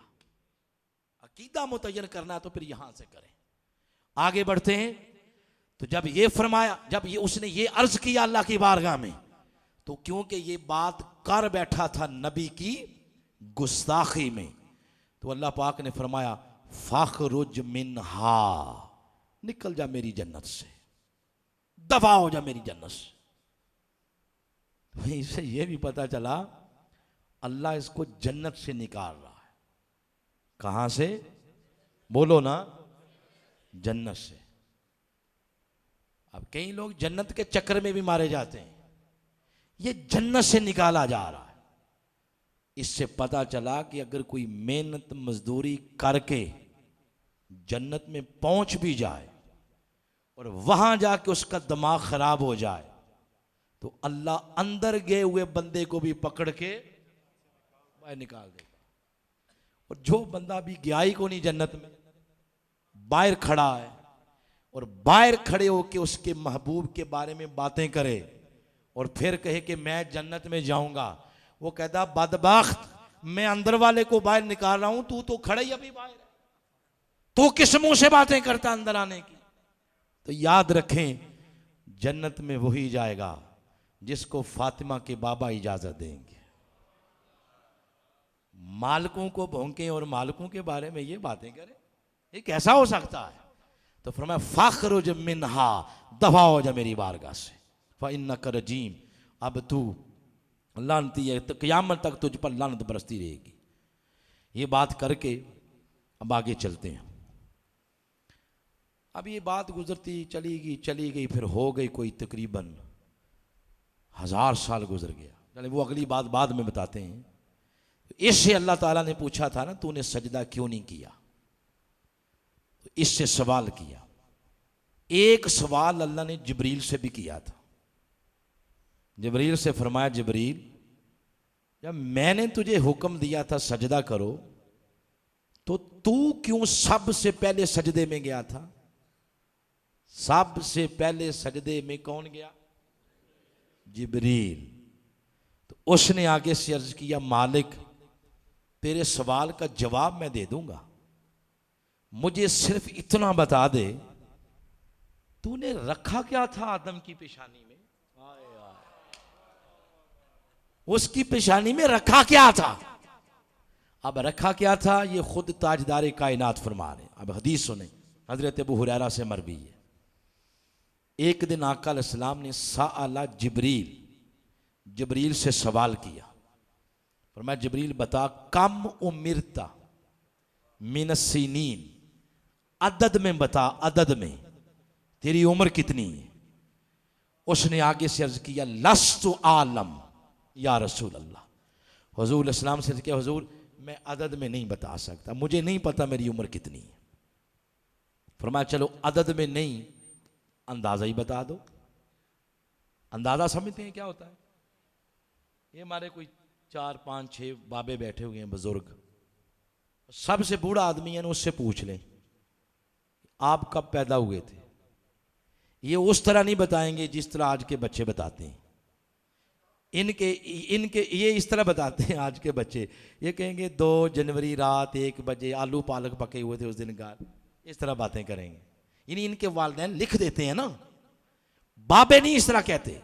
बाबे कहते हैं जो पार्टीशन से कोई लगता है 10 साल बाद, पार्टीशन से कुछ साल पहले, या गंदम काट रहे थे तो पैदा हुए, इस तरह की बात। इसको कहते हैं अंदाजा। तो आप अलैहिस्सलाम ने फरमाया अंदाजा बताओ। अब जिब्रील ने अंदाजा कहा। अर्ज किया हुजूर गैरा अन्ना फिल हिजाब राब नजमा। अर्ज किया हुजूर चौथे आसमाने हिजाब पर एक सितारा है। तो फरमाया क्या है उस सितारे को। जिब्रील अर्ज करता है हुजूर वो सितारा 70,000 साल बाद एक दफा अपना मुखड़ा दिखाता है, फिर गुरूब हो जाता है, दोबारा नजर आएगा 70,000 साल बाद। तो आपने फरमाया फिर। उसने अर्ज किया हुजूर राई तो हूँ, मैंने देखा हुआ है। फरमाया कितनी मर्तबा। उसने अर्ज किया हुजूर 72,000 मर्तबा। अब मल्टीप्लाई कर लें आप घर जाके। इस पर फिर हुजूर इस्लाम खुश हुए, पहले एप्रिशिएट किया। फरमाया तेरी बड़ी उम्र है, माशाल्लाह कमाल हो गया। खुश करके आका ने फरमाया जिब्रील इस वक्त अगर वो सितारा मैं तुझे दिखा दूं पहचान लोगे। तो जिब्रील चौकन्ना हो गया। अर्ज किया हुजूर जिस शय को मैंने 72,000 मर्तबा देखा है मैं कैसे नहीं पहचानूंगा। फरमाया फिर देख। आका अलैहिस्सलाम ने अमामा मुबारक ऐसे हल्का सा पीछे किया, वो सितारा नूर बन के पेशानी मुस्तफा में चमक रहा था। फरमाया जिब्रील देख इज्जत तो रब्बी जल्ला जलालो हो, रब की इज्जत की कसम वो सितारा कोई और नहीं था। आना ज़ालिकल कौकब, वो सितारा मैं मोहम्मद ही था। वो सितारा में मोहम्मद था। ये नूर जब आदम की पेशानी में रखा गया तो वो जिब्रील अमीन सबसे पहले सजदे में झुक गए। अब रब ने फरमाया जिब्रील लगता है तू मेरे राजों को पा गया, मेरे राजों को पा गया। आज तक तुझे कहा जाता था जिब्रील, आज के बाद कयामत तक तू जिब्रील नहीं, अब तुझे कहा जाएगा जिब्रील अमीन, यानी रब के राजों का अमीन। ये सारी बात करते करते करते अब उस सवाल पे आ गए। वो ये था कि जो बंदा मां के पेट में नहीं गया उसको किसने बनाया। अब आखिरी गली में अपनी गुफ्तगू को डाल रहा हूं। तो सूरह आराफ में फरमाया खलक तो बेयदैया, रब फरमा रहा मैंने अपने हाथों से बनाया, अपनी शान के लायक। अल्लाह ने आदम को किससे बनाया? बोले अपने, बोलो ना, अपने हाथों से। मगर उसूल वही है जो सूरह आल इमरान में बयान किया, वो है कैफा यशा, जैसे अल्लाह की मर्जी थी। आदम बने कैफा यशा से, जैसे अल्लाह की मर्जी। नूह बने कैफा यशा से, जैसे अल्लाह की मर्जी। इदरीस बने कैफा यशा से, जैसे अल्लाह की मर्जी। इब्राहिम बने कैफा यशा से, जैसे अल्लाह की, बोलते जाओ ना, अल्लाह की मर्जी। इस्माइल बने कैफा यशा से, जैसे अल्लाह की मर्जी। इसहाक, याकूब, यूसुफ, ईसा, मूसा, जकरिया, यहया, 1.25 लाख नबी बने कैफा यशा से, जैसे अल्लाह की मर्जी। लेकिन जब बारी आई मेरे आका की, जब बारी आई आमना के लाल की, जब बारी आई फातिमा के बाबा की, जब बारी आई हसन के नाना की, जब बारी आई हुसैन के नाना की, उसूल ही बदल गया, कायदा बदल गया, तरीका बदल गया, मयार बदल गया, क्राइटेरिया बदल गया। फरमाया यहां तक हर किसी को बनाया कैफा यशा से। अपनी मर्जी से अब बना रहा हूं हबीब को बनाऊंगा हबीब की मर्जी से। हर किसी को बनाया कैफा यशा से, उसने अपनी मर्जी से, और हबीब को बना रहा है हबीब की मर्जी से। आप पूछें इस पर दलील क्या है? मेरा ताल्लुक है मिनहाजुल कुरान से। जिस शेख की सोहबत में हम बैठते हैं उसने कभी कच्ची जगह कदम रखना हमें सिखाया ही नहीं है। बात दलील से होती है, इस पर भी दलील है। और वो जो दलील दे रहा हूं आप आए रोज महाफिल नात में सुनते रहते हैं।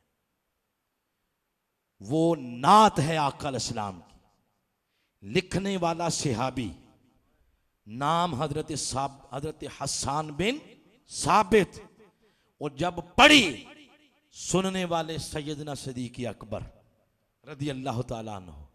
आज सुनने वाले आप हैं ना, सुना मैं रहा हूं, तो हुजूर की शाने सुन के मजा आ रहा है? कोई नहीं आ रहा है? क्या ख्याल है कि वो जिनकी आंखों के सामने वो खुद बैठे होंगे, जिनकी नात सुनाई जा रही है, उस महफिल का आलम क्या होगा? सिद्दीक़ अकबर बैठे हैं, फारूक आजम, उस्मान गनी, मौला अली, बिलाल, अबू हुरैरा, ये सारे बैठे हैं, और चांद सामने मिंबर पर बैठे हुए, और हसन अर्ज करते हैं, ऐ मेरे आका लम। अब अगर कोई ज़ौक़ पैदा करें, अगर सुभान अल्लाह कहनी है तो फिर वल तरीके से कहें, बोलो न जरा। अब दो चार ही जुमले रह गए हैं, सुनते जाएं और अपने ईमान को ताज़ा करते चले जाएं।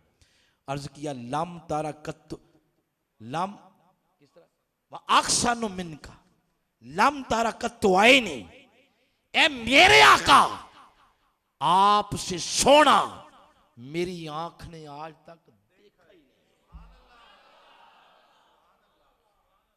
अगर कोई और सोना होता तो सिद्दीक़ अकबर ही खड़े हो जाते, वो करने देते थे बात हजरत हसन को, तो भाई तू क्या कह रहा है? ये फारूक आजम भी खड़े हो जाते, कोई सहाबी खड़ा नहीं हुआ, इसलिए कि उन्हें पता था कि हुजूर से सोना कोई भी नहीं। एक अगली बात बता रहा हूं, वाकई अगर हुजूर से बढ़ के कोई और खूबसूरत होता तो हुजूर खुद रोक देते कि नहीं हसन, कोई और भी मेरे अलावा हो सकता है। हुजूर ने भी नहीं फरमाया, बल्कि हुजूर खामोश रहे, और हदीस के इल्म के अंदर वो अमल जो हुजूर के सामने किया जाए और हुजूर ना रोके, इसका मतलब है वो सही है। जब वो फरमा रहे थे आका, अर्ज कर रहे थे आका आपसे सोना मेरी आंख ने नहीं देखा, आगे से हुजूर खामोश रहे और मुस्कुराए, और खामोश रहना इस बात की अलामत था कि वाकई मेरे अलावा अल्लाह ने कोई सोना पैदा नहीं किया। फिर आगे अर्ज किया अजमलो मिन कलम ताले दिन निसा, हुजूर आपसे सोना मेरी आंख देखती कैसे, किसी माँ ने आप जैसा जमील पैदा ही नहीं किया। इधर मेरी तरफ देखें भाई, मेरी तरफ सारे। पहले मिसरे में लफ्ज आया हुस्न, दूसरे में आया है जमाल। पहले में आया अक्सन, दूसरे में आया अजमल। अक्सन हुस्न, अजमल जमाल। ये जो हमारे उर्दू के शायर होते हैं, ये हुस्न और जमाल इसको एक ही सांस में बोलते हैं, हुस्न और जमाल या हसीन और जमील। ये उर्दू का नहीं है, ये अरबी का शायर है। इसने हुस्न अलग इस्तेमाल किया पहले मिसरे में और जमाल अलग दूसरे मिसरे में। अर्ज किया हुजूर आपसे हसीन मैंने कोई बढ़ के देखा ही नहीं। अगले में अर्ज किया हुजूर कैसे मेरी आंख देखती, आप जैसा जमील किसी मां ने पैदा नहीं किया। तो पहले मिसरे में हुस्न की निस्बत हुजूर की जात की तरफ है और दूसरे मिसरे में जमाल की निस्बत हुजूर की मां की तरफ है, सैयदा आमिना सलामुल्लाह अलैहा। कैसे? अर्ज किया आका आपसे बढ़ के कोई सोना मेरी आंख ने नहीं देखा। अरे कैसे देखती, आपसे बढ़ के जमील किसी मां ने पैदा नहीं किया, इसलिए कि किसी की मां हुजूर की मां जैसी नहीं है। ये बात करके हुजूर के पूरे नस्ब की बात कर दी है, पूरे नस्ब की बात। और फिर आगे अर्ज किया, खुलिकता मुबर्रअन मिन कुल्ले ऐब, ऐ आका अल्लाह ने आपको हर ऐब से पाक पैदा किया, हर ऐब से पाक पैदा किया। इसका मतलब यह है कि हमारे घरों में जब बच्चे पैदा होते हैं तो कितने ऐब होते हैं उनके साथ, उनको नहलाते हैं आप ताकि ऐब दूर हो जाए, उनकी आंख में सुरमा लगाते हैं ताकि कोई ऐब है भी तो दूर हो जाए, उसका नाफ काटते हैं, उसका खतना करते हैं, उसकी कंघी करते हैं, उसको खुशबू लगाते हैं ताकि इसके वो ऐब जो तवल्लुद के साथ बच्चे में पाए जाते हैं खत्म हो जाए, मगर कुर्बान जाए। अहादीस पढ़े, मेरे आका पैदा हुए तो नाफ बुरीदा थे, मेरे आका पैदा हुए तो मखतून थे, मेरे आका को अल्लाह ने मुश्को अंबर के पानियों में गुस्ल दे के भेजा, कंगी करके भेजा, मां जागर बसर के सुर में लगा के भेजा। हर वो है जो हमारे बच्चों के तवल्लुद के वक्त होता है, अल्लाह ने अपने हबीब को हर ऐब से पैदा किया। इस पर भी हुजूर खामोश रहे, यानी हुजूर की खामोशी बता रही थी कि मैं ही वो हूं जिसके अंदर ढूंढने से ऐब नहीं मिलेगा। और आगे अर्ज किया, का अन्नका कद खुलिकता कमा तशा, वो कैफा यशा से बात शुरू हुई और कमा तशा पे आके खत्म हो रही है। ऐ आका यूं लगता है कि आप चाहते गए और अल्लाह आपको बनाता गया। हर नबी को बनाया कैफा यशा से, जैसे अल्लाह ने चाहा। हबीब को बनाया कई कमा तशा से, जैसे हबीब ने चाहा। हुजूर चाहते गए, रब बनाता गया। एक बात करना चाहता हूं, ये बड़ी अहम है, ना कि तो आप बैठे हैं जेलम के करीब, परेशान हो जाएंगे आप। ये बात बड़ी जरूरी है, वो ये है, कोई ये कह दे कि ये जो आपने कहा है या सहाबी ने कहा है कि जैसे हुजूर ने चाहा वैसे रब ने बनाया, तो हुजूर तो बन रहे थे, बनने वाली शय कैसे कह दे कि मौला हाथ ऐसे बना, पांव ऐसे बना, रुखसार ऐसे बना, आंखें ऐसे बना, तो बनने वाला कैसे कह सकता है? सवाल बनता है या नहीं? बोलो, बनता है तो जवाब तो फिर बनता है। जवाब सुने क्या है, यही आयत करीमा जिसने फरमाया, वो अल्लाह जिसने तुम्हें माओं के रहमों में क्या दी, बोलो, सूरत और शक्ल। तो सूरा आराफ की आयत नंबर 172 मैंने कोट की कि पैदाइश से इंसान का आगाज नहीं हुआ, इंसान की हकीकत तो पहले से, पैदाइश से तो सिर्फ इसको शक्ल मिली है।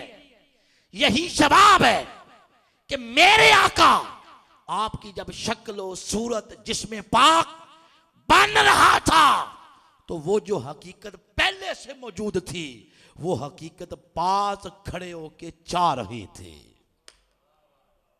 जिसमें मुस्तफा बन रहा था और हकीकत मुस्तफा चाह रही थी, मौला ऐसे बना, मौला ऐसे बना।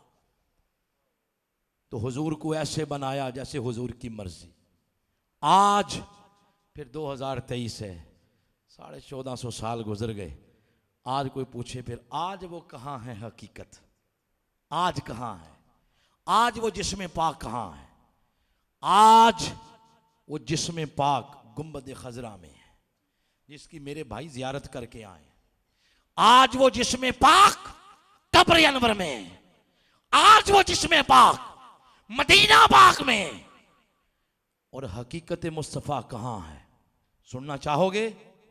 बोलो, सुनना चाहोगे? सुनो, आज वो जिस्म पाक मदीना में, गुम्बद खजरा में, और हकीकत मुस्तफा हर सुन्नी के दिल के अंदर है। जिसमें पाक मदीना पाक है और हकीकत मुस्तफा हर आशिक के दिल के अंदर है। उसे पता है कि मेरी जान इतनी करीब नहीं जितने मेरे आका मेरे करीब हैं।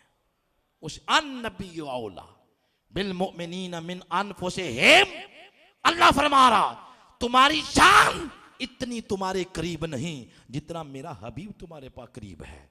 जान से बढ़ के उनसे प्यार करो, हर शय से बढ़ के उनसे प्यार करो। और यही वजह है जो अपने सीने में ये हरारत, ये तपश मौजूद समझते हैं, उनके सामने कभी उनकी गलियों का जिक्र हो तो आंखें छम छम बरस पड़ती हैं, कभी उनकी जुल्फों का जिक्र हो तो वो रोता है, तड़पता है, अर्ज करता है मौला ए मेरे आका कभी करम फरमाएं, मुझे भी मदीना दिखाएंगे। और ए आका ज़ाहरी असबाब नहीं, कभी करम फरमाएं, अपने रुखे ज़ेबा से पर्दा हटा के मुझे ज़ियारत ही करवा दें अपने। ये हुजूर इस्लाम की जात के साथ जो इश्क है, प्यार है, इस इश्क को प्यार के साथ अगर आप हुजूर की सीरत को मिला लें तो सोने पर सुहागा बन जाता है। फिर आप जैसा पूरी दुनिया में कोई नहीं। इश्क मुस्तफा का झंडा और सीरत मुस्तफा और खुल्क मुस्तफा, इसका झंडा दो हाथों में आ जाए, दुनिया की कोई ताकत उस कौम को शिकस्त नहीं दे सकती। आओ जहां आपके सीने इश्क मुस्तफा से रोशन है तो अपने जिस्म को सीरत मुस्तफा से मुनव्वर कर लो। कभी इस जवानी के नूर पर मैली आंख न पड़ने दें, इसको बचाएं, ग्रेन से बचाएं, हमेशा सच बोलें। जिस नबी का आप मिलाद मना रहे हैं उनकी सबसे बड़ी खूबी ये थी कि ना चाहने वाले भी ये कहते थे अंत सादिक वल अमीन, आप हमेशा सच बोलते हैं। और फिर आपके जो जाती खसाइल हैं, हजरत खदीजातुल कुबरा बयान करती हैं कि ऐ मेरे आका आप वो हैं जो गरीबों के बोझ उठाते हैं, वो हैं जो बेवाओं के काम आते हैं, आप वो हैं जो माड़ों को, महरूम तबकात को उनकी महरूमी से निकालने की स्ट्रगल करते हैं।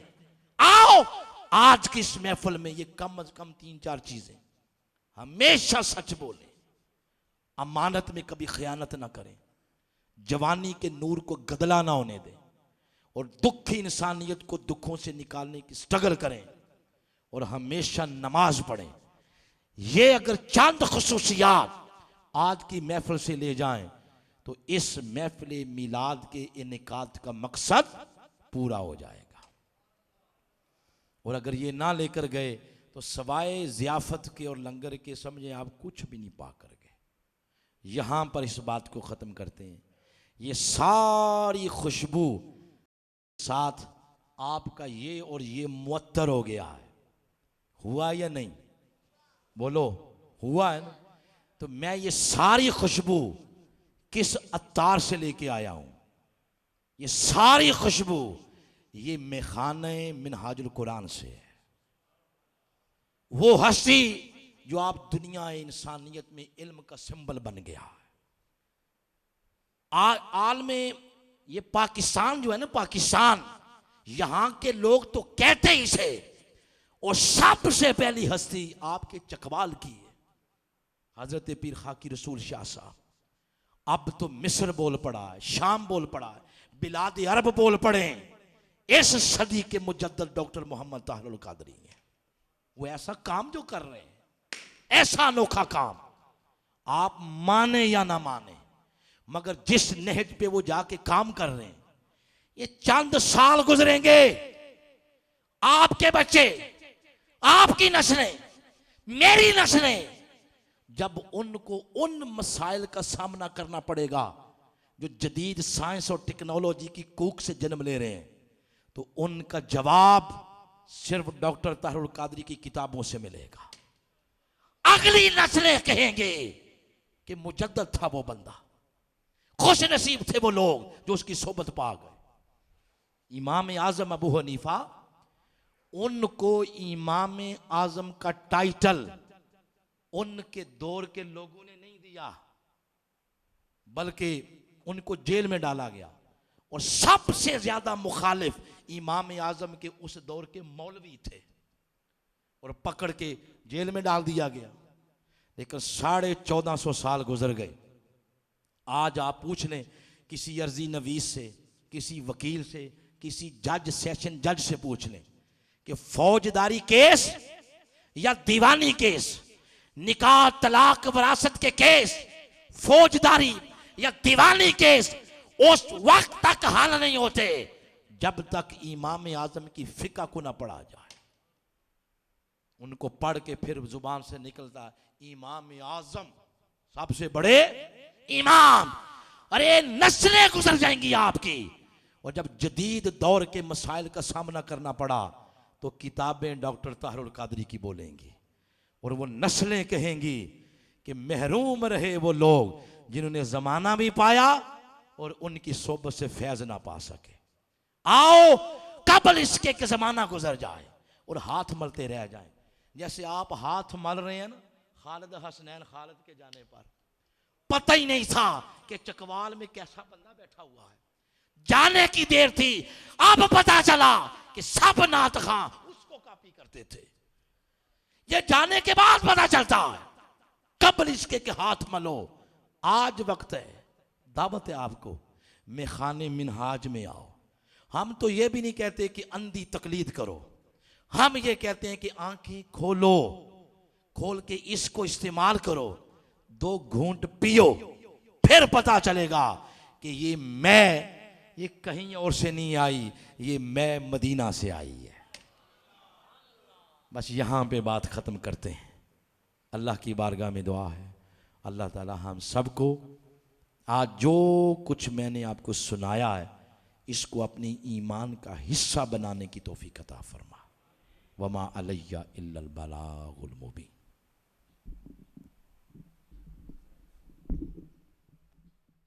तमाम साथी 1 मिनट तशरीफ रखेंगे, कुरानंदाजी होगी, उसके बाद इंशाल्लाह सलाम होगा।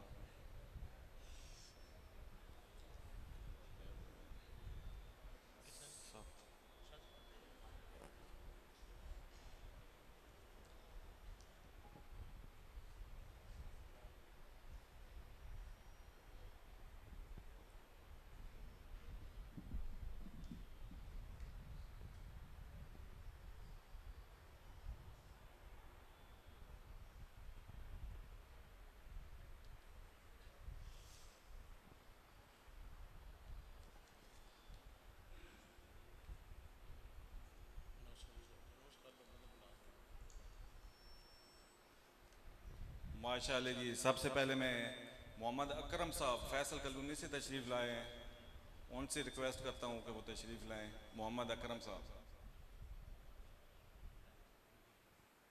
और मैं रिक्वेस्ट करूंगा साजिद बलोच साहब से कि तो तशरीफ़ लाएं और अपने दस्ते मुबारक से कुरान पाक का गिफ्ट पेश करें।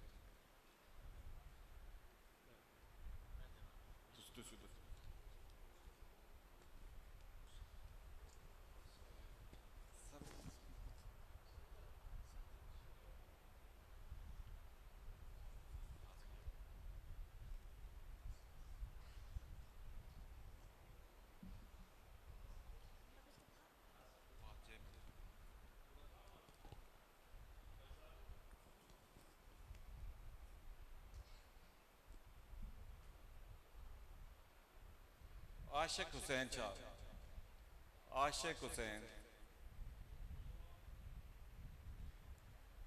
माशाल्लाह खादम है इस मस्जिद के।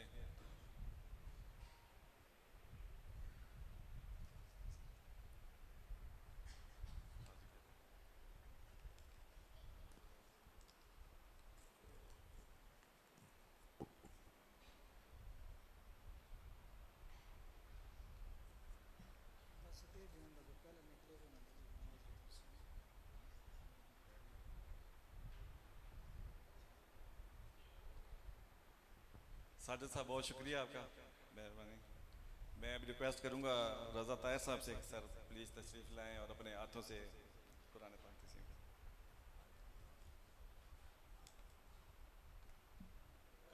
अब्बास साहब, कारी अब्बास साहब।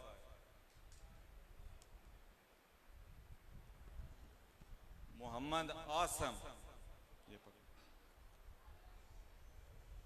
मोहम्मद आसम।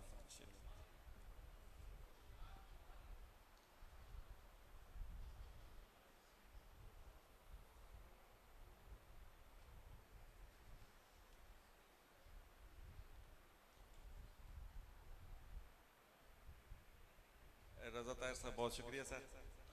अभी मैं रिक्वेस्ट करूंगा रिजवान साहब से को तशरीफ लाएं और अपने हाथों से चले गए।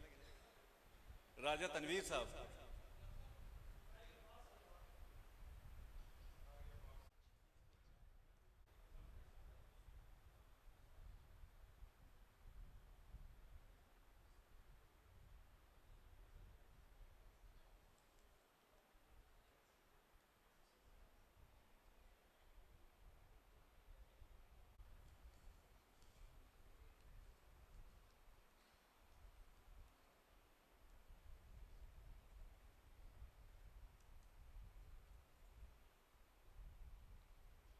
आगा आकम शाह साहब से तशरीफ लाएं और अपने दस्ते मुबारक से कुरान पाक तस्लीम करें।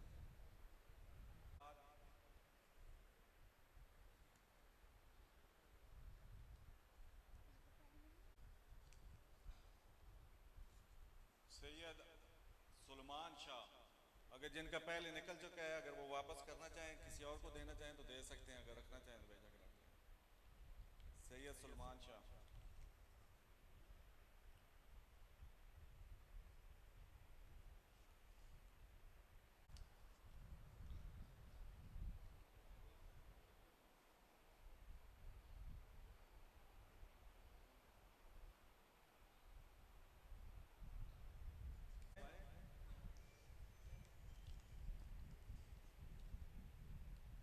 तौकीर साहब,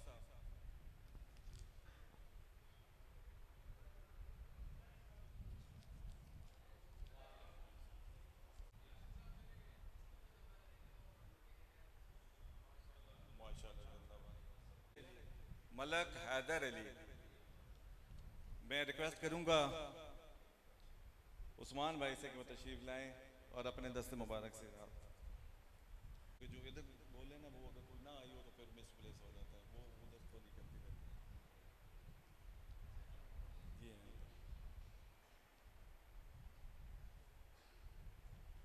उस्मान भाई बहुत शुक्रिया। नेमत, नेमत,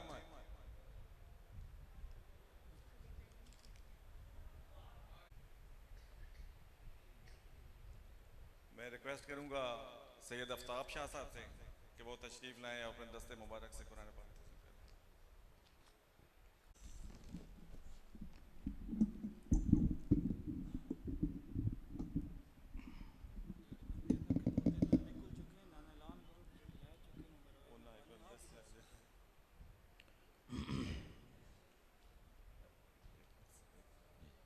अभी आखिर में एक गिफ्ट है सैयद आफ्ताब शाह साहब के लिए। मैं उनसे रिक्वेस्ट करूंगा कि वो तशरीफ लाएं और वो अपना गिफ्ट।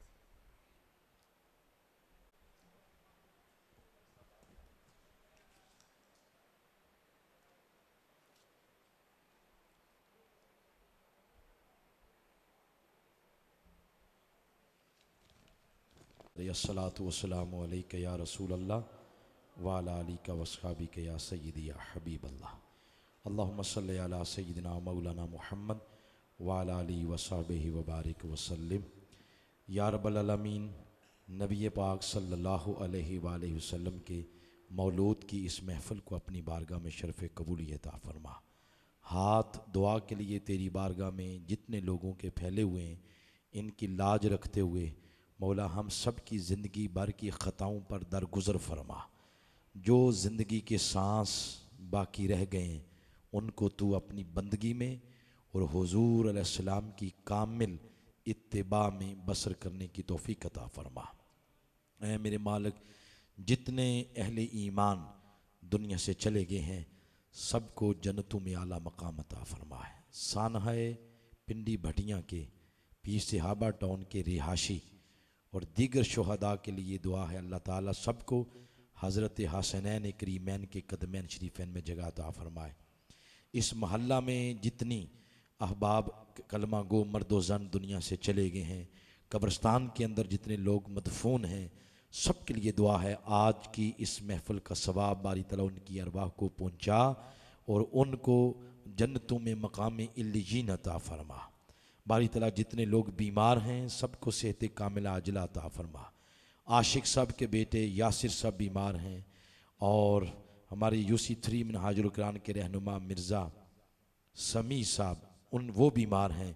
इन सब और फिर इरफानुल कुरान कौंसल के मिर्ज़ा मंजर साहब वो बीमार हैं। इन सब बीमारों के लिए दुआ है मालिक इनको सेहत कामिला आजिला अता फरमा। जिनकी औलाद नहीं, हुजूर के विलादत के सदके सबको साहब औलाद बना। औलाद वालों को औलाद की खुशियाँ अता फरमा। जो बेरोज़गार हैं मौला उनकी मदद फरमा। जितने लोगों ने महाना दर्स इरफान कुरान में हमारे मिनहाजुल कुरान के साथियों के साथ ताउन किया, अल्लाह उनकी इज़्ज़तों में बरकत अता फरमा। तहरीक मिनहाजुल कुरान UC3 के जितने कायदीन रफ़ाका, फोरम्स के कायदीन रफ़ाका, कारकुनान वाबस्तगान, मौला सबको हुज़ूर इस्लाम की तवज्जुहात अता फरमा। ये इस मिशन के लिए एक कदम उठाएं, तू 10 कदम इनके लिए आसानियाँ पैदा फरमा। जितने लोग आए हैं सबकी झोलियाँ मुरादों के साथ माला माल फरमा। सल्लल्लाहु तआला अला खैर खल्क़ि नूर या सय्यिदना मौलाना।